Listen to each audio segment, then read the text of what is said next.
En lisière de Seine, entre le 15e et le 16e arrondissement de Paris, il existe une île surprenante et sensiblement méconnue des passants. L'île des Cygnes. C'est une île singulière qui foisonne de petites histoires intéressantes. À commencer par celle de son nom.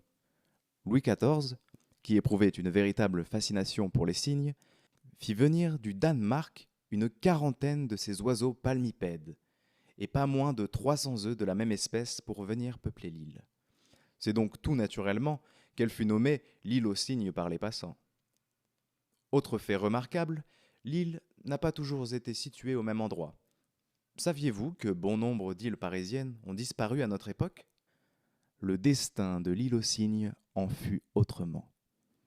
Initialement positionnée sous le pont Iéna, des travaux d'aménagement donnent lieu, en 1825, à un étirement de l'île pour atteindre les communes de Grenelle et de Passy. Aujourd'hui, les dimensions de l'île sont de 11 mètres de largeur, sur 890 mètres de longueur. Du reste, en 1889, pour le centenaire de la Révolution française, le Comité des Américains s'engage dans l'édification d'une réplique de la Statue de la Liberté qui fut érigée sur le cap aval de l'île.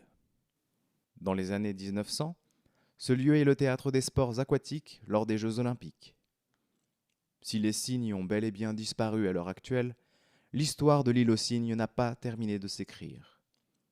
Aujourd'hui, on y retrouve une végétation luxuriante et variée, composée de pas moins de 60 espèces d'arbres, tels que des saules, des tilleuls, des peupliers ou encore des ginkgos, qui raviront les promeneurs curieux.